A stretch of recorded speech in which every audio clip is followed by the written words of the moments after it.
पहना दे ठाकुर को तो हमसे खुश हो जाएंगे, ऐसी बात नहीं है। भगवान ये नहीं बोलते हैं कि मुझे तो तुम रोज मेवा मिष्ठान ये मलाई ही खिलाओ, मक्खन ही खिलाओ। नहीं, हम जो नमक रोटी खाते हैं खाली शुद्ध आहार होना चाहिए, लहसुन प्याज का नहीं हो। हमको वही पाना है जो ठाकुर जी को अच्छा लगे। ठाकुर जी को जो अच्छा लगे वही हमको पाना है। ठाकुर जी को तो वही भोग लगेगा जो शुद्ध हो, जो पवित्र हो, और पवित्र चीज तो भोग लगेगा नहीं। लेकिन हमारे अंदर भाव होना चाहिए, वैसी मतलब पवित्रता होनी चाहिए हमारे अंदर, तब वो भगवान को भोग लगाए। अब यहाँ से भगवान गोविंद यहाँ से चले हैं और अपने पार्षद के साथ चले गए हैं वहाँ द्वारका। और द्वारका जो गए हैं उसके बाद अपने सृष्टि, अपने ये माया को समेट करके चले गए गोलोक। और गोलोक जब जाने लगे तो अर्जुन को अपनी 16,108 पटरानियाँ जो थी उनको समझा दिए कि अब हम अपनी लीला को समेट करके जा रहे हैं। अब कुछ क्षण के बाद इस द्वारका को जल में, समुद्र में विलीन करूंगा, तुम इसको संभाल करके ले जाओ हस्तिनापुर। अर्जुन आता है, रथ पर सबको बैठाते हैं और सबको ले चलते हैं हस्तिनापुर के लिए।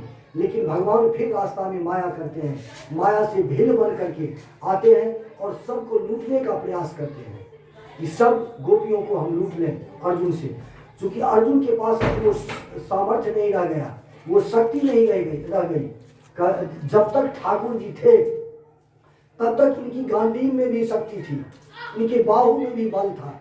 लेकिन गोविंद जब चले गए अपनी लीला को विसर्जित करके अपने धाम को, तो सभी चीज को समेट करके लेके चले गए। अब तो निहत्था हो गए, निसहाय हो गए अर्जुन कुछ नहीं कर पाए। लेकिन गोपियां सभी हाथ जोड़ करके वहीं पर मिट्टी हो गई। यदि कोई इसमें से द्वारका गए हो तो वहां पे एक आता है भेंट द्वारका। भेंट द्वारका में एक तालाब है जो सूखा हुआ है, गोपी वहीं पर मिट्टी बनी थी। हम जो चंदन लगाए हैं निम्बार्क संप्रदाय की यही चंदन है, इसको गोपी चंदन बोलते हैं। गोपी चंदन अभी भी उसी तालाब से आता है। सभी गोपियां मिट्टी बन गई और वहां से आते हैं ये अर्जुन अपने यहाँ अपने राजपाट को संभालते हैं। यहाँ पर वो होता है, ये लोग भी स्वर्गारोहण को जाते हैं। उसके बाद यहाँ पर जब एक भजन गा लेता हूँ विदुर जी के लिए। विदुर जी जो गाए हैं कि आज हरि आए विदुर घर पावना।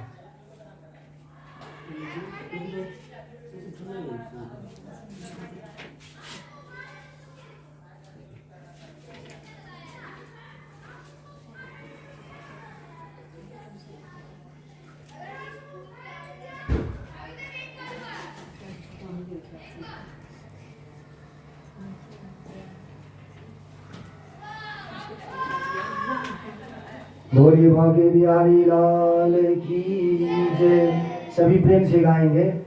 आज हरि आयो विदुर घर पावना, आज हरि आयो विदुर घर पावना। विदुर घर पावना, विदुरानी घर सुहावना। विदुर घर पावना, विदुर घर पावना, विदुरानी घर सुहावना।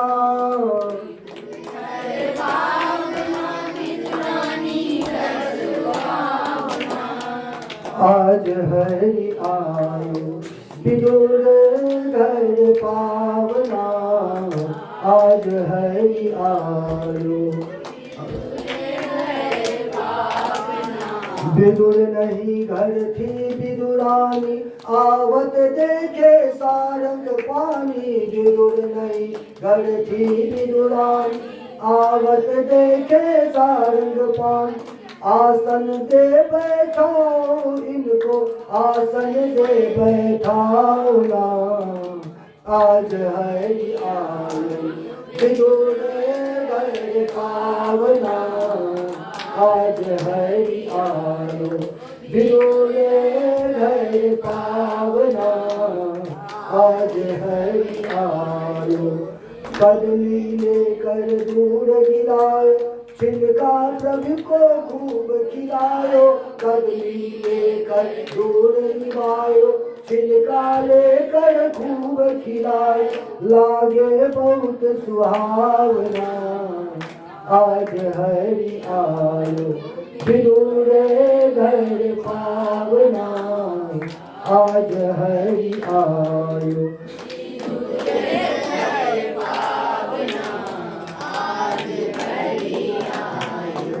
इतने में ही विदुर जी आए, विदुरानी पर खूब रिसाए। इतने में ही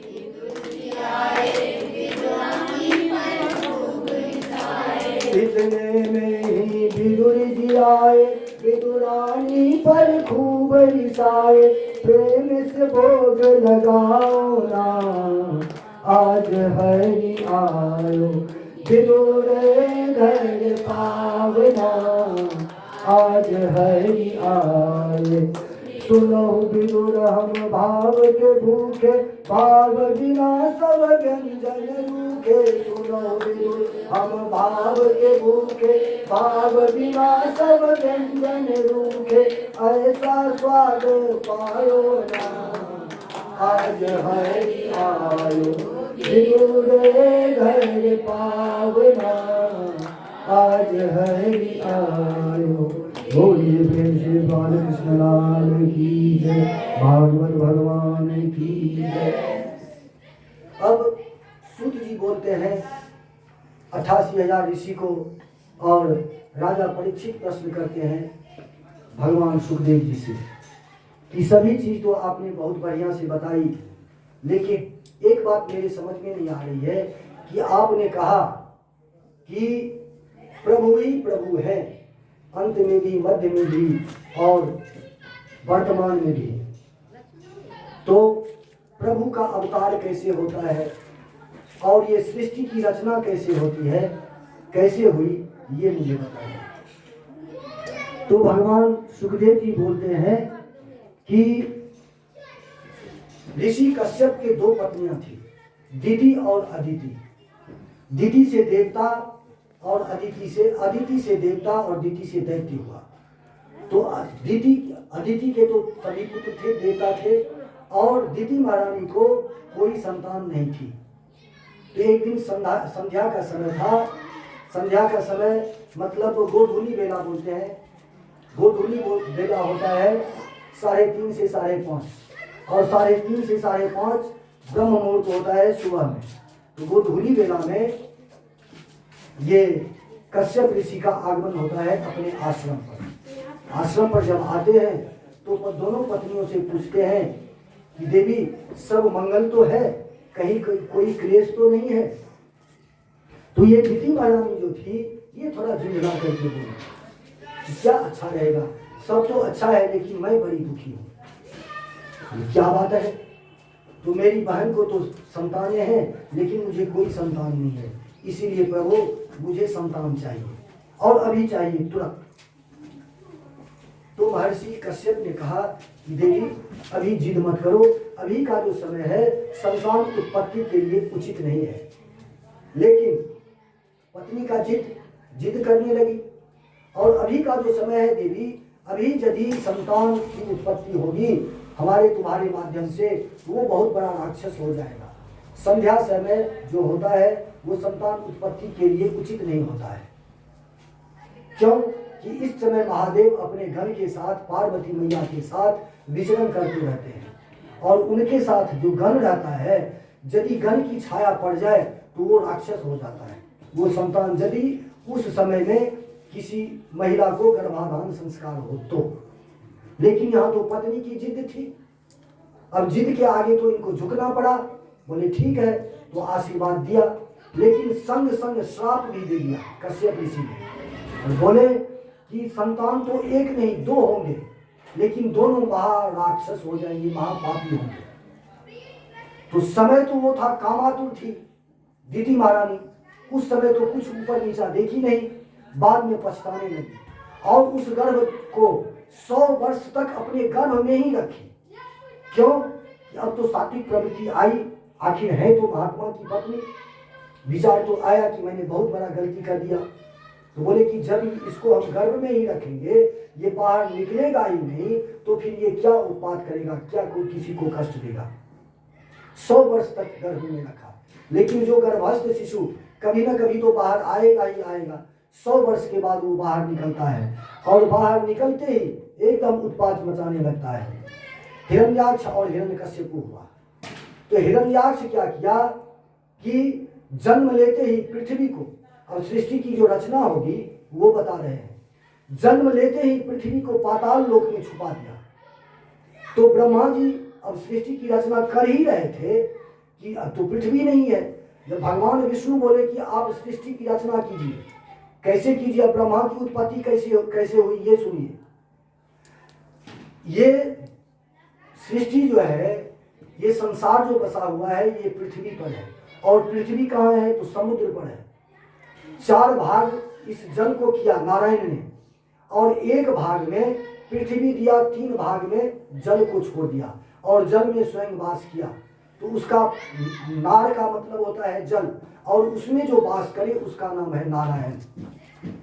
तो नारायण जब गए शेष शैया पर, तो उनके नाभि से एक कमल का डंठल निकला, और वो समुद्र के ऊपर आया, और उस कमल के पुष्प पर ब्रह्मा जी का अवतार हुआ। ब्रह्मा जी थे, और ब्रह्मा जी देख रहे हैं कि मेरा आगमन कैसे हुआ, मेरे माता पिता कहाँ हैं, कौन है, यही सोचने लगे। और ये सोचते सोचे कि मैं कहाँ से आया हूँ। नीचे देखा उन्होंने, नीचे देखा कि एकदम अथाह समुद्र है, पृथ्वी नाम की चीज नहीं है, एक कमल तंतु है, उसमें प्रवेश किए। 100 वर्ष तक ऊपर नीचे ब्रह्मा जी करते रहे, कोई ज्ञान नहीं हुआ। तब जाकर के आकाशवाणी हुई, तो और पौ, 16वां और 21वां अक्षर है कबरगादी का। तो और पौ, 16वां तो और 21वां पौ होता है। ब्रह्मा जी तप कर तपस्या में बैठ गए, तब जाकर के नारायण का दर्शन होता है उसी कमल पर, पुष्प पर। और वो बोलते हैं, जब नारायण आए तो बोले भगवान मेरी उत्पत्ति, मेरा आपने ये कैसे किया, क्यों किया, क्या प्रयोजन है। तो नारायण बोले कि मैं कुछ करना चाहता हूँ जिसमें तुम्हारी सहायता चाहिए, आप सृष्टि की रचना करो। तो बोले ऐसे कैसे होगा, मैं अकेले हूँ, और सृष्टि की रचना तो पृथ्वी पर होगी, पृथ्वी तो है नहीं, जल पर कोई जीव होता है, जल पर कहाँ रहेगा मानव। तो पहले तो ये व्यवस्था कीजिए। दूसरी बात, मुझे उतनी ज्ञान नहीं है, उतनी शिक्षा मुझे देनी पड़ेगी, आपको उतना ज्ञान शक्ति सामर्थ्य आपको देना होगा, तब तो मैं इतना बड़ा काम करूंगा। बोले ठीक है। भगवान ने ब्रह्मा जी का उंगली पकड़ा, और उंगली पकड़ के काली उंगली, और मानो उंगली का स्पर्श हुआ भगवान नारायण के हाथ से, पूरा ज्ञान उनको मिल गया, पूरी शक्ति सामर्थ्य ब्रह्मा जी में आ गई। अब सृष्टि का रचना करने लगे, पृथ्वी बना दिए भगवान। और उसी समय ये जो हिरण्याक्ष हुआ वो जो है पृथ्वी को चुरा करके ले गए। अब तो ब्रह्मा जी आश्चर्य में पड़ गए कि सृष्टि की रचना शुरू ही हुई कि अब ये देखो, ये पृथ्वी को ही चुरा करके कोई ले गया। तब जाकर के यहाँ परीक्षित जी प्रश्न करते हैं कि अभी सृष्टि की रचना नहीं हुई तो फिर ये राक्षस कहाँ से आ गए। तब जाकर के कश्यप और दीदी अदिति की कथा यहाँ पर सुनाई, जो मैंने सुनाया। तो ये राक्षस ले गया। अब ब्रह्मा जी को बहुत क्रोध आया, क्रोध से छींक उनको आई, और छींक जो आई तो उससे एक नाक का बाल, नाक का केस टूटा, उससे उत्पत्ति हुई, अवतार हुआ भगवान बारा का। बोलिए भगवान बारा की जय। अब बारा जी बोलते हैं कि ब्रह्मा जी क्या आज्ञा है। बोले कि प्रभु ऐसी ऐसी बात है, हम सृष्टि की रचना करने के लिए चले, लेकिन कोई राक्षस पृथ्वी को ही पता नहीं कहाँ चुरा करके ले गया। बोले ठीक है, मैं अन्वेषण करता हूँ। बारा भगवान खोजते खोजते खोजते खोजते चले गए पाताल लोक, जहाँ पर पृथ्वी को चुरा करके ये राक्षस हिरण्याक्ष रखा था। अब वहां से भगवान ने कुछ नहीं कहा। भगवान अपने दांतों पर बहुत बसा, बाड़ा बोलते हैं शुकर को, शुकर को आप देखे होंगे कि 2 दांत निकल आता है बाहर। अपने दांतों पर, दोनों दांतों पर पृथ्वी को धारण किए और वहां से ऊपर आ रहे थे। अब नारद जी की देखिए, नारद जी हर जगह पहुंच ही जाते हैं, झगड़ा लगाने वाले हैं। जहां झगड़ा नहीं हो रहा हो वहां नारद जी पहुंच जाए तो झगड़ा लग जाए। जैसे परसों बताए थे, मैया पार्वती और शंकर जी में झगड़ा लगा दिया। और जहां झगड़ा नहीं हो वहां झगड़ा लग जाए, जहां झगड़ा हो रहा हो वहां नारद जी पहुंच जाए तो झगड़ा बंद। बहुत बढ़िया। नारद जी को रास्ते में वो राक्षस मिल गया तो नारद जी से बोलता है हिरण्याक्ष कि खाली बिना बजाते रहते हो, क्योंकि लड़ना उड़ना भी जानते हो। आजकल मेरी बाजू में बहुत खुजली हो रही है, कोई मेरे जैसा वीर बताओ जिससे मैं 2 हाथ कर लूं। बोले भैया मुझे तो नारायण नारायण नारायण जपने दो, मुझे उस वैसी सामर्थ्य नहीं है जो मैं तुमसे युद्ध करूं। लेकिन एक बात है, अभी याद आई है तुरंत, तुम्हारे योग्य एक पहलवान है, तुम जाओ पाताल लो और देखोगे कि रास्ते में ही तुमको मिल जाएंगे। वो 12 रूप लिए हुए वो पृथ्वी को ला रहा है, वही तुम्हारी सारी खुजली मिटा देंगे। अब नारद जी बोल रहे हैं, झूठ थोड़े ही बोलेंगे, ये चले पाताल की तरफ। अब देखते हैं सही बात की कोई 12 सुकर उसको पृथ्वी को लेकर के ऊपर आ रहा है। पृथ्वी को तो यही छुपा के रखा था, अब ये रास्ता में खड़ा हो गया, सामने से भगवान आ रहे हैं, बीच रास्ते में खड़ा हो गया। भगवान ने रास्ते को बदल दिया, फिर उस रास्ते पर जाकर के सामने खड़ा हो गया, फिर भगवान रास्ता बदल लिया, फिर आगे जाकर के खड़ा हो गया और भगवान को ग्राम सिंह शब्द से संबोधन किया। अब ग्राम सिंह किसको बोलता है? कुत्ता को। कुत्ता को देखेंगे आप कि किसी मोहल्ले में रहता है तो वो समझेगा कि मैं शेर हूं और भौं भौं भौं भौं भौंकने लगता है हमारे ऊपर। रात में जा रहे थे तो यहाँ से 3-4 सामने एक घर है, 3-4 कुत्ते वहाँ रहते हैं और आते जाते पर भौंकते रहता है। तो भगवान को जो ग्राम सिंह बोला तो भगवान बोले कि तुम्हारे जंगली जानवर के लिए मैं कुत्ता ही सही, चलो ठीक है। पृथ्वी को भगवान अब तो ये बोलता है, भगवान बोले कि आखिर तुम चाहते क्या हो? बोले पृथ्वी मेरी है, तुम चुपचाप पृथ्वी दे दो और यहाँ से चले जाओ। भगवान बोले अच्छा पृथ्वी तुम्हारी है? किसने कहा कि पृथ्वी तुम्हारी है? अरे मैं बोलता हूँ पृथ्वी मेरी है। अब दोनों में वाक युद्ध शुरू हो गया। देखेंगे कहीं जो 2 व्यक्ति लड़ता है तो पहले वाक युद्ध होता है, गाली गलौज होती है, उसके बाद हाथापाई होता है। तो पहले वाक युद्ध दोनों में होगा और वाक युद्ध होने के बाद अब भगवान समझ गए कि अब ये वैसे नहीं मानने वाला है। पृथ्वी को साइड में रख करके और इसको मार मार करके उद्धार कर दिया और पृथ्वी ला करके ब्रह्मा जी को दे दिए। उसके बाद ब्रह्मा जी को बोले कि अब आप अपनी सृष्टि को आगे बढ़ाएं। अब ये सृष्टि को आगे बढ़ा रहे हैं तो सबसे पहले 4 पुत्र पैदा किए। 4 पुत्र कौन से हैं? वो अपने मन से, मात्र मन में संकल्प किए, उससे 4 पुत्र का प्राकट्य हो जाता है। सनक, सनंदन, सनातन और सनत कुमार, ये 4 पुत्र हैं। ये चारों से बोले कि बेटा हम तुमको इसलिए पृथ्वी पर लाए हैं कि तुम सृष्टि की रचना करो। तो सृष्टि की रचना पिताजी कैसे होगी? इसके लिए तो ब्याह करना होगा और हम लोग ब्याह करना नहीं चाहते हैं। तो बोले नहीं ऐसा नहीं बोलते बेटे, जो जन्म लेता है उसको बड़ा होना पड़ता है, शादी करता है, अपना घर गृहस्थी बसाना पड़ता है, इसलिए तो हम तुमको प्राकृतिक किए। तो बोले कि मैं बड़ा होऊंगा ही नहीं, बस 5 वर्ष की अवस्था पर ही फुल स्टॉपिंग पूर्ण विराम लगा दिए और चारों भजन करने के लिए चले गए। अब देखिए ये राक्षस दोनों की उत्पत्ति कैसे होती है। ये चारों भजन करते करते करते करते करते करते चले गए वैकुंठ लोक और वहां जाकर के ये वहां जो गए हैं तो वहां 2 द्वारपाल होते हैं वैकुंठ में, जय और विजय। दोनों से बोलते हैं कि मुझे नारायण से दर्शन करना है, बात करनी है, भेंट करना है, मुझे जाने दो। और वहां तो ये दोनों भगवान की लीला है, सब वही उन्हीं की रचना तो है सब।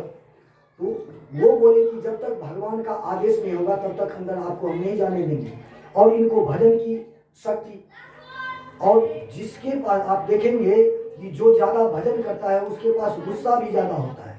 इनको गुस्सा आ गया और गुस्सा में आकर के चारों मिलकर के उस दोनों को श्राप दे दिया कि तुम 3 जन्म तक राक्षस हो जाओगे, ऐसा मेरा श्राप है। भगवान भी तो यही चाहते थे, उन्हीं की तो माया थी। श्राप देने की देर थी, भगवान अंदर से निकले और अंदर से निकले और इसको दोनों को कुछ नहीं बोला, भगवान कुछ नहीं बोले जय और विजय को, जबकि ये तो अपने थे, ये तो बाहर से चारों आए हुए हैं अभी अभी और ये तो इनके द्वारपाल हैं। इस चारों को गले से लगाए, बोले ठीक किए ब्रह्मांड देवता, आप ऐसा ही करना चाहिए ये लोग दंड के भागी बने, ऐसा ही इसका कर्म हुआ। अभी आपने अच्छा किया कि श्राप दे दिया। लेकिन अब ये जो भगवान बोले हैं, अब देखिए भगवान के दरबार में किसका प्रवेश है और किसका प्रवेश नहीं है। जब तक हमारे मन में किसी भी तरह का छोटा भी विकार है, भगवान के दरबार में प्रवेश नहीं है। वहां यदि जाए तो एकदम निर्विकार होकर के जाए, मन में कोई छल कपट नहीं हो। मंदिर तो हम जाते हैं, मंदिर में हाथ जोड़ते हैं, लेकिन मन में बात चलती है अपने पड़ोसी की कि हे ठाकुर जी ऐसी कृपा हमारे ऊपर करो कि पड़ोसी का सत्यानाश हो जाए, पड़ोसी के साथ ऐसा हो जाए। तो बताइए ये दर्शन आपको फल देगा? नहीं देगा। तो मंदिर में जब कभी जाए तो शुद्ध भावना लेकर के जाए कि हे ठाकुर जो मेरा दुश्मन है सबसे पहले उसका भला हो। एक गांव में एक महात्मा आया, तो महात्मा को देख करके बच्चे लोग जो थे उस गांव के, वो उसको माने परेशान करने लगे। कोई चुट्टा खींचते, कोई कमंडल खींचते, कोई उनके वस्त्र पकड़ करके खींचते, लेकिन महात्मा कुछ नहीं बोल रहे थे। देखिए कैसा होना चाहिए भक्त का हृदय। उसके बाद महात्मा एकदम जा रहे हैं अपने धुन में।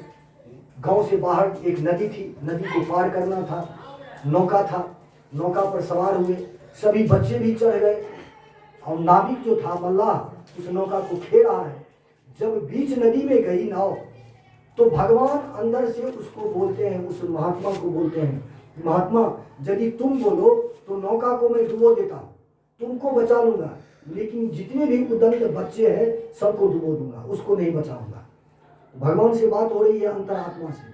महात्मा हाथ जोड़ दिए कि प्रभु ऐसा नहीं करना, ये बच्चे हैं, यदि पलटनी ही है आपको तो नाव के बदले इसकी बुद्धि को पलट दीजिए कि सद्बुद्धि इसके अंदर आ जाए। ऐसी बुद्धि जब हमारी हो जाएगी तब भगवान मिलेंगे, वैसे नहीं मिलेंगे। तो वहां पर जाकर के दोनों चारों जब श्राप दे दिए तो भगवान को दया आई। भगवान ने भी प्रतिज्ञा कर ली कि 3 जन्म तक तुम्हारा राक्षस रूप मिलेगा, मैं भी 4 रूप लेकर के तुम्हारा उद्धार करूंगा। और ये भी बोले, ये चारों जो है आशीर्वाद दे करके गए हैं कि हम तुम्हें आशीर्वाद देते हैं कि यदि 3 जन्म में तुम भगवान से उद्धार होना, अब ये बोले कि उद्धार का कोई रास्ता बताओ, तो 7 जन्म लग जाएंगे तुमको। यदि प्रेम से करोगे भगवान की भक्ति तब 7 जन्म लग जाएंगे, उससे ज्यादा भी लग सकता है। लेकिन यदि भगवान से बैर करोगे, दुष्टता करोगे, तब 3 जन्म में ही हो जाएगा। तो 3 जन्म द्विज वचन प्रमाणा, 3 जन्म लिए हैं और 4 जन्म लेकर के, 4 अवतार लेकर के भगवान इस 3 दोनों को उद्धार किए। तो पहला अवतार ये 12 रूप लिए हैं और हिरण्याक्ष हिरण्यकश्यप जो है अभी हमने बताई, उसका हिरण्याक्ष का उद्धार किए। ये लेकर के पृथ्वी ब्रह्मा जी को दिए। अब ये चारों चले गए भजन करने के लिए। अब और इनको क्रोध आया, अब क्रोध से भृकुटी टेढ़ी हुई, अब क्रोध से अवतार हुए भगवान शंकर। शंकर से बोलते हैं, शंकर जी बोलते हैं कि मेरा आगमन कैसे हुआ, मैं कैसे आया, मेरा प्राकट्य आपने क्यों किया। तो ब्रह्मा जी बोलते हैं आप सृष्टि की रचना कीजिए। तो भगवान के काम में तो देवी नहीं, भगवान शंकर के काम में बोले तुरंत शुरू हो गए, सांप बिच्छू भूत प्रेत बनाना शुरू कर दिए। भगवान ब्रह्मा बोले कि मैंने आपसे कहा था मानव सृष्टि करने के लिए, लेकिन ये भूत प्रेत सर्प बिच्छू ये जो बना दिए, इसको रोकिए। तत्काल भगवान शंकर रोक दिए, लेकिन तब तक तो जितनी सृष्टि हो गई थी, वो तो मिट नहीं सकेगी। तो ब्रह्मा जी बोले कि अब इसका क्या होगा। बोले इसका क्या होगा, ये मेरे साथ रहेंगे। सांप को गले में लपेट लिए, भूत प्रेत को साथ में कर लिए कि चलो मेरे साथ, लेकिन जो मेरी पूजा नहीं करे कभी कभी उसके घर में भी झांक आना, वही किसी को भूत प्रेत लग जाता है। तो ये हुआ, ये भी तो हुआ नहीं, सार्थक हुआ नहीं। तब जा करके मनु और कर्दम के रूप में एक अंग से मनु महाराज और एक अंग से कर्दम जी महाराज, शत्रुपा और कर्दम, मुनि कर्दम और शत्रुपा, ये दोनों एक अंग से, दाएं अंग से मनु महाराज और इधर से शत्रुपा बाएं अंग से, दोनों का पानी ग्रहण करा है और वहां से मानव सृष्टि का आरंभ होता है। उसके बाद जब सृष्टि का विस्तार हुआ तब धीरे धीरे धीरे धीरे धीरे धीरे भगवान बढ़ा, वो पृथ्वी तो दे ही दिए। अब भगवान मुस्कुराए। और अब देखिए कर्दम ऋषि जो थे ये चले गए तपस्या में, और ये तपस्या में चले गए, और तपस्या करते करते ये भगवान बोले कि तुमको ब्याह करना है। बोले कि प्रभु मुझे ब्याह करने से बहुत डर लगता है, ब्याह करने और पत्नी घर में आएगी, हम माला लेकर के जप करने के लिए बैठे रहेंगे, और वो आएगी झोला लेकर के थमा देगी, पैसा लेकर के थमा देगी कि जाओ बाजार से थोड़ा सब्जी ले आओ, ये ले आओ, वो ले आओ। तो ऐसा हमको नहीं चाहिए, ब्याह नहीं करना है। लेकिन बोले यदि तुमसे भी अच्छी पत्नी आ जाए तो तुम एक माला जपोगे, वो 2 माला जपेगी। बोले ठीक है, तब कोई बात नहीं। बोले ठीक है, लेकिन इसके लिए आपको तपस्या करना होगा। देखिए पति के लिए पत्नी और पत्नी के लिए पत्नी जो मिलता है वो अपने भाग्य से, अपने कर्म से मिलता है। कहता है ना कि पूर्व जन्मार्जितो विद्या, पूर्व जन्मार्जितो धनम, और पूर्व जन्मार्जिते नारी अग्रे धावती धावती। ये तीनों चीज जो है पूर्व जन्म का किया हुआ है, उसी तरह उसी के आधार पर हमको मिलता है, प्राप्त होता है। किसी को देखेंगे 2 बच्चे एक ही स्कूल में पढ़ रहे हैं, एक तो पढ़ करके डॉक्टर हो गया, दूसरा चपरासी भी नहीं बन पाया। क्यों? वो पूर्व जन्म में ऐसा करके आया है, तब वो बना है। किसी को देखेंगे कि पत्नी उल्टा मिल जाती है, धर्मात्मा पत्नी नहीं मिलती है, वैसे ही पति भी मिल जाते हैं कि पत्नी तो धर्मात्मा है लेकिन ये दुष्ट प्रवृत्ति के, जैसे कयाधु के लिए ये हिरण्यकश्यपु मिला, ये माता वृंदा के लिए ये जो था राक्षसी मिले उसको। तो कभी कभी ऐसा होता है। तो ऐसे ही होते होते होते होते सृष्टि की रचना हुई, और ये चले गए तपस्या के लिए, ब्रह्मा जी की तपस्या करने लगे पत्नी के लिए। अब बताइए पत्नी के लिए 10,000 वर्ष तपस्या किए कि सुयोग्य पत्नी मिले, भार्या मिले। तपस्या किए, ब्रह्मा जी दर्शन दिए। ब्रह्मा जी बोले क्या बात है, तो मुझे अब कुछ नहीं चाहिए, अब सारा चीज भूल गए। जब हमारे पास कुछ नहीं था तो हम भगवान का भजन किए, ध्यान लगाए, जो भगवान प्रकट हो गए तब इच्छा ही मर जाती है कि हम किस लिए आए थे, कुछ नहीं चाहिए अब। तो बोले नहीं, आपने तपस्या की थी कि सुयोग्य पत्नी मिले। बोले नहीं प्रभु, अब कुछ नहीं चाहिए, अब हमको भजन करने दीजिए। बोले नहीं, ऐसा नहीं होगा, ब्याह आपको करना ही होगा, और आपसे भी सुंदर, आपसे भी सुलक्षणा पत्नी मिलेगी। ठीक है, कोई बात नहीं, आपका आदेश है, शिरोधार्य।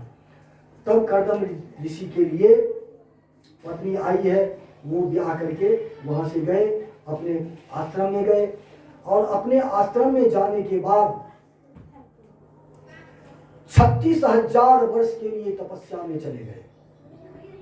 अब बताइए, नई बहू को कोई बेटा लाए घर में और बाहर चला जाए, 1 साल 2 साल रह जाए, वो छोड़ देगी कि नहीं? चली जाएगी, दूसरी शादी कर लेगी। लेकिन ऐसी महारानी जो एकदम पूजा पाठ करती, इनके जो पूजा के बर्तन थे सबको मानती, सुबह शाम दोपहर पति क्या खाएंगे, क्या फलाहार करेंगे, उसकी व्यवस्था करती, और तब जाकर के उसकी सेवा में लीन रहती। कोई एक जगह, हर जो एक कुटिया थी, उस कुटिया में कहीं जाले लगे हुए हैं, कहीं चूहे हैं, कहीं सर्प रह रहा है, उसी में एक जगह में वो आसन बिछा करके बैठती, सोती, उसी में रहती थी। एक समय जब 36,000 वर्ष पूरा हुआ तब जाकर के इनका ध्यान टूटा, कर्दम जी का। कर्दम का मतलब अपने मन को, कर्दम मतलब एकदम वो निवृत्ति कर दिया, भगवान ने लगा लिया, वही हुए कर्दम ऋषि। और उसके बाद जब ध्यान खुला तो याद आई बात भगवान की। भगवान ने कहा था कि आपको 9 बेटी होगी, तो ये बोले कि बेटा नहीं होगा प्रभु।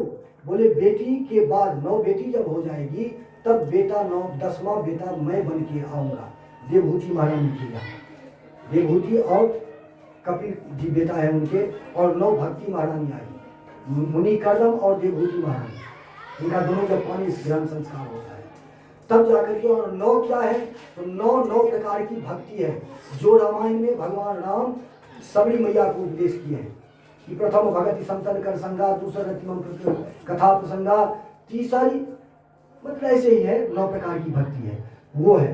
तो अब हमारे घर में 1 से 2 बेटी हो जाती है तो हम हाथ सिर पर रख करके रोते हैं कि मेरे घर में 2 बेटी आ गई, बताओ कैसे ब्याह करेंगे, कैसे पढ़ाएंगे, क्या करेंगे। लेकिन जिस घर में पुत्री की वृद्धि हो, समझिए भगवान की असीम कृपा है, असीम कृपा है।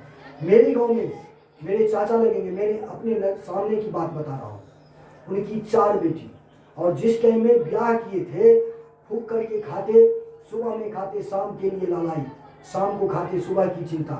ऐसी अवस्था में चारों को ब्याह किया और चारों भगवान की कृपा से चारों सुखी है।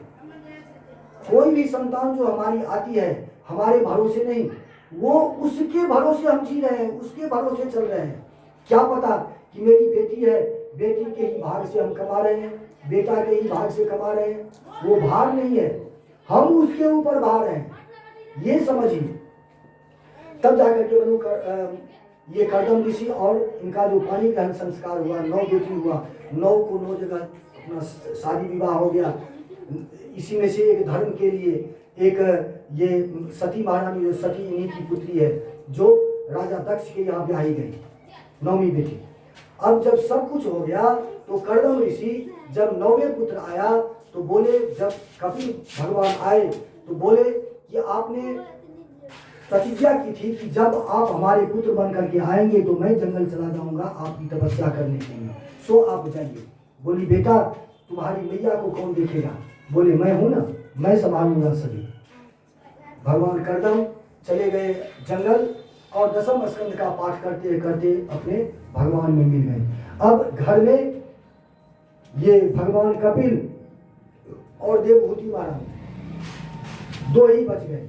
एक दिन सुबह का समय था और सुबह के समय में माता देवभूति महारानी क्या किए कि उनको सुंदर से पीढ़ी पर बैठाए, सुंदर से स्नान कराए, सुंदर से श्रृंगार किए और एक सुंदर सी माला अपने हाथ से बना करके भगवान कपिल के गर्दन में पहना करके और सामने हाथ जोड़ करके फूल अगरबत्ती जो कुछ है दिखा करके सामने बैठ गए। भगवान कपिल बोल रहे हैं कि मैया आज उल्टी गंगा कैसी बह रही है? तो देवभूति महारानी हाथ जोड़ करके बोलती है, बेटा मुझे समझ में आ गई ये बात कि तुम बेटा नहीं, तुम तो भगवान हो, तुम जगत नियंता हो, मैं तुमसे कुछ पूछना चाहता हूँ। बोलिए क्या आदेश है? आपका आदेश मेरे सिर पर है। तो बोले कि भगवान निर्विन्नान निद्रांग भूमन न संद्रिय तरसला ये न संभाव्य माने ना नौ प्रपन्नान धन प्रभो। बोले कि कर्म, ये बंधन और मोक्ष क्या है? मुझे सबसे पहले ये 2 चीज बताइए। देखिए होता क्या है कि ये आंख कहती है कि मुझे अच्छी से अच्छी चीज दिखाओ, चाहे वो चलचित्र हो या कोई ड्रामा हो या कोई सुंदर सा सीरियल हो, ये दिखाओ। ये मुंह कहता है कि अच्छे से अच्छे चीज खिलाओ। ये नाक कहता है क्या कि अच्छी से अच्छी सुगंधी मुझको दो। ये हाथ कहता है कि ये काम करो वो काम करो। तो इससे कैसे बचें, ये प्रश्न कर रहे हैं भगवान कपिल से माता देवभूति। और अंतिम में 2 प्रश्न है कि काम, बंधन और मोक्ष क्या है, स्वर्ग नरक क्या है, ये सब कुछ प्रश्न और उत्तर चल रहा है माता और पुत्र में। तब जाकर के जब प्रश्न संपन्न होता है तब जाकर के भगवान कपिल कहते हैं, माँ आप तो स्वयं ज्ञानी हैं, विदुषी हैं। आजकल बहुतों के मुंह से आप सुनते होंगे और कथा में भी सुनते होंगे कि पहले बेटी को पढ़ाया नहीं जाता था। अब बताइए कलयुग में भी बहुत बोलते हैं कि मीरा जी को पढ़ाया नहीं गया था। मात्र बिना पढ़े लिखे सूरदास थे, क्योंकि जन्मांध थे, जन्म से ही अंधे थे, वो कभी स्कूल नहीं गए। मीरा खूब पढ़ी लिखी थी। और पहले, अब देखिए ये तो आज की बात नहीं है, सतयुग की बात है, उसी समय की बात है, बहुत पढ़ी लिखी महिलाएं होती थी, बहुत ज्ञानी होती थी। तो वही कपिल महाराज बोल रहे हैं कि तुम तो खुद विदिशी हो, परम तेजस्वी हो, साध्वी हो, आपसे मैं क्या कहूँगा। फिर भी जो मैंने जाना है ऋषि मुनियों से वो मैं आपको बताऊंगा, आप ध्यान पूर्वक सुनिए।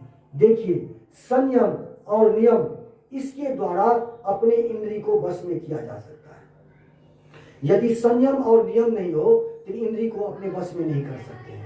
तो सबसे पहला कर्म क्या है माता कि अपनी सभी इंद्रियों को अपने बस में करो। यदि पैर कहता है कि गलत स्थान पर ले चलो तो उसकी बात मत मानिए, पैर को बोलिए कि तुम चलो किसी देव स्थान में, वहां पर चलिए। हाथ कहता है कि कोई बुरा काम करें, उसको ये बोलिए कि तुम कोई माला बनाओ, भगवान की गर्दन में पहनाएंगे। आंख यदि बोलती है कि कोई गलत चलचित्र दिखाओ, उसको बोलो कि तुम ठाकुर जी का दर्शन करो, ठाकुर जी के चरण का स्मरण करो, ठाकुर जी के गले में बैजंती माला है उसका ध्यान धरो, उसमें नजर टिकाओ, मोर मुकुट है, पीताम्बरधारी है, उस पर लगाओ। इसी तरह से हर इंद्रिय को हे माता, एक एक अपने इंद्रिय को जो व्यक्ति ठाकुर के चरण से जोड़ देता है, यही सबसे बड़ा उत्तम भक्ति है। अब बात बच गई कि सुख और दुख, सुख क्या है और दुख क्या है। तो न सुख है न कुछ दुख है, ये दोनों कुछ नहीं है। यदि हमारे पास करोड़ों की संपत्ति है, हम एसी चला करके सोते हैं, मखमली गद्दी पर सोते हैं, तो ये सुख है? नहीं, ये सुख नहीं है। सुख किसको बोलते हैं? जो शाश्वत रहे, हमेशा रहे। ये सुख मखमली गद्दे और एसी ये सदा नहीं रहेगा, ये हमारे साथ नहीं जाएगा। तो ये सुख क्या है? ये सुख कुछ नहीं, ये क्षणिक सुख है। चाहे जो कुछ भी इस पृथ्वी पर है सब क्षणिक सुख है। चाहे माता का सुख हो, पत्नी का सुख हो, बेटे का सुख हो, क्षणिक सुख है। तो सुख और दुख, जो चीज हमको चाहिए वो यदि मिल गया तो हम सुखी हो जाते हैं, और यदि वही चीज नहीं मिला तो हम दुखी हो जाते हैं। तो सुख और दुख मात्र मन की भावना है और कुछ नहीं है। सुख और दुख कुछ नहीं है। उस ठीक इसी तरह से स्वर्ग और नरक कहीं नहीं है। हम सुनते हैं ना कि स्वर्ग ऐसा है, नरक ऐसा है, वहां जाता है स्वर्ग है, वहां जाता है नरक है। सब कुछ आप यही दरभंगा में बैठे बैठे देख लो। कैसे देखना है? आप चले जाइए पारस हॉस्पिटल या सरकारी हॉस्पिटल DMCH चले जाइए, आप स्वर्ग और नरक आपके आंखों के सामने झलक आ जाएगा। कैसे? तो देखेंगे, यदि आप DMCH जाते हैं तो यदि आप हड्डी विभाग में जाइए तो किसी के टांग ऐसे लटकी हुए, 4-4 ईंटें उसमें लटका हुआ है। क्यों? कि टांग 4 जगह से टूटी हुई है। यही है नरक।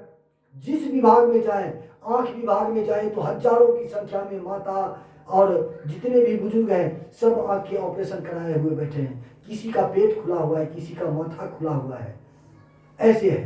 तो यही हो गया नरक। कहता है ना, जो स्वस्थ व्यक्ति वहां पहुंच जाता है, जो उस मरीज का अपना नहीं हो, उसकी बात बता रहा हूं, वो बोलेगा उसके साथ में जो है, चलो भैया जल्दी इस नरक से बाहर चलो। तो नरक क्या है? नरक यही है। और स्वर्ग भी यहीं पर है। जो आज सुखी है वो स्वर्ग में है, जो दुखी है वो नरक में है। तो स्वर्ग और नरक हमारे कर्म और भाग से होता है। सुख और दुख हमारे भाग्य से, कर्म से और स्वभाव से, इसी 3 प्रकार से होता है। अब कर्म से कैसे होता है? तो आज हमने ऐसा कर, जैसे आज रसोई घर जाएंगे हम तो रोटी बनाएंगे, तो बनाया रोटी बनाना क्या हुआ? कर्म करना हुआ। हम रोटी बनाएंगे तो वो कर्म पहले किए, तो वो कुछ देर बाद वो हमारे लिए भाग्य बन के तैयार है, उसको हम पाएंगे। तो रोटी बनाना क्या हुआ? कर्म हुआ। तो कर्म तो हम अपने किए, तो अपने भाग्य का निर्माण व्यक्ति स्वयं करता है। जैसी करनी वैसी भरनी, जैसा हम करेंगे वैसा भरना ही पड़ेगा। तो एक तो हो गया कर्म से, एक हो गया भाग्य से। अब भाग्य क्या है? अभी हमने बताया कि आज का किया हुआ कल का भाग्य बन के तैयार होता है। जैसे किसी व्यक्ति के बहुत अच्छे, आप देखेंगे इसमें भी प्रश्न आया है, परीक्षित जी बोलते हैं कि हम ऐसे ऐसे व्यक्ति को देखे हैं कि दिन रात 24 घंटे पाप कर्म में लिप्त रहता है, फिर भी वो सुखी है। 10-10 नौकर नौकरानियां उसके पास है, लेकिन यही व्यक्ति है दूसरा व्यक्ति जो हमेशा दान पुण्य ही करते रहता है, हमेशा संतों ब्राह्मणों की ही सेवा किया करता है, फिर भी वो दुखी है। ऐसा क्यों है? ऐसा अंतर क्यों है? भगवान ने ऐसी दुनिया बनाई क्यों? हाँ, जब बनाए तो एक ही जैसा बनाते, सबको सुखी ही बना देते या सबको दुखी ही बनाते। तो सुख भी दिए दुख भी दिए, ऐसा क्यों? तो विदुर जी से बोलते हैं ये मैत्रेय जी महाराज, उनका भी संवाद चल रहा है। तो हे मैत्रेय मुनि, हे मैया, सुख और दुख अपने कर्म से जीव भोगता है, अपने भाग्य से भोगता है। अपने स्वभाव से भोगता है। तो भाग्य की बात तो ये हो गई कि आज का कर्म कल का भाग्य बन के तैयार होता है। और स्वभाव, तीन तरह से हम दुखी रहते हैं। स्वभाव से कैसे दुखी रहते हैं? अब घर में तो सब कुछ है, लेकिन सामने वाला जो है कहीं कहीं खिट खिट खिट खिट करते रहता है, ये नहीं वो नहीं, ये नहीं वो। स्वभाव ही ऐसा है तो सब कुछ, लेकिन कार्पण्यता इतनी है कि आप किसी को आप देखेंगे कि तिजोरी पैसे से भरा हुआ है, लेकिन एक पैसे उसमें से निकाल करके न दान करेगा न अपने खाएगा, तो वो घर वाले को क्या खिलाएगा, बच्चे को क्या खिलाएगा? तो वो स्वभाव से दुखी है। तो कोई धन दुखी, कोई मन दुखी, कोई तन बिन रहत उदास, थोड़े थोड़े सब दुखी, सुखी राम के दास। सुखी कौन है? तो जो राम के दास हैं, जो भगवान के भगत हैं। उनको कुछ नहीं चाहिए, ना आपका धन चाहिए, ना आपका वैभव चाहिए, ना आपका ये साल दुसाला, कुछ नहीं चाहिए। आप चले जाइए यहाँ से कहीं तीर्थ धाम, तो देखेंगे कि रास्ते में बहुत ऐसे पड़े हुए हैं कि एक धागा भी उसके बदन पर नहीं है और भगवान का भजन कर रहा है। नागा साधु महात्मा को आप देखते होंगे कुंभ में, एकदम नंग धर्म में रहता है, उसको कुछ चाहिए नहीं, वस्त्र की आवश्यकता ही नहीं है। वो हम लोगों के बीच में रहते भी नहीं है। उनका वस्त्र क्या है, उनका पहनावा क्या है? तो भस्म, चिता भस्म। हमको अभी ठंडी और गर्मी की जो अनुभूति होती है, कैसे एक व्यक्ति के शरीर में 3.5 करोड़ रोया होता है। आप बोलेंगे कि आपने गिना है? हमने कभी नहीं गिना और गिन भी नहीं पाएंगे, ऐसा शास्त्र में वर्णन आता है। एक व्यक्ति के शरीर में 3.5 करोड़ रोआ है, और एक एक रोए में कोटि कोटि करोड़ों करोड़ों ब्रह्मांड लुढ़क रहे हैं। भगवान के करोड़ों, एक रोए में करोड़ करोड़ ब्रह्मांड है। अब बताइए हमको, हम खुद पता लगाए कि उस करोड़ ब्रह्मांड में से हम किस ब्रह्मांड के हैं, हमको नहीं पता चलेगा, लाख प्रयास कर लें। तो ऐसी स्थिति है भगवान की, भगवान के सत्ता की। तो हे मैया, तीन ही तरह से, कर्म से, स्वभाव से और भाग्य से दुखी होता है। अब रह गई बात कि मोक्ष और बंधन क्या है। तो कर्म ना जायते जंतु कर्म नैव विलीयते सुखम दुखम भयम क्षेमम कर्म ना नेवा विपद्यते। ये श्लोक भागवत जी में 2-3 जगह आती है।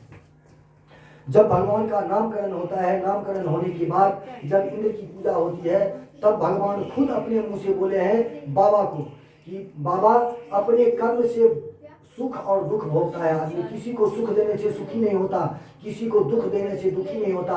रामायण में भी लिखे हैं, लक्ष्मण गीता में बताया गया है, निषाद राज गुह को लक्ष्मण बोलते हैं, काहु न को सुख दुख कर दाता, निज कृत कर्म भोग सब भ्राता। हे भ्राता, हे निषाद राज, अपने अपने कर्म से सभी सुख और दुख भोगते हैं।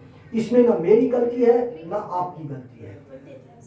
तो बंधन और मोक्ष क्या है? तो बंधन और मोक्ष, मोक्ष में 2 शब्द हैं, मोह और क्ष, और बंधन में 3 अक्षर है, बंधन। तो मोक्ष, मोह का मतलब मोह और क्ष का मतलब क्षति। मोह की क्षति जिस दिन हमारे हृदय से हो जाए, उसी दिन समझो कि बेड़ा पार है। तो यही 2 अक्षर है, मोह और ह, मोह और क्ष। मोह में भी 2 अक्षर और मोक्ष में भी 2 अक्षर। तो मोक्ष की क्षति जिस दिन हो जाती है, उसी दिन हमारी मुक्ति मिल जाती है। मोह निशा जग शोभनिहारा, देख ही स्वप्न अनेक प्रकारा। हम मोह रूपी निशा में सोए हुए हैं और स्वप्न में देखते हैं। एक व्यक्ति स्वप्न रात में सोया हुआ था और सपना में देखता है कि कुबेर की सारी संपत्ति मुझे मिल गई है, लेकिन नींद जब खुलती है तो कुछ नहीं देखता है। तो हे मैया, यही है जीव की दशा, अपने कर्म से ही सब सुख और दुख भोगता है।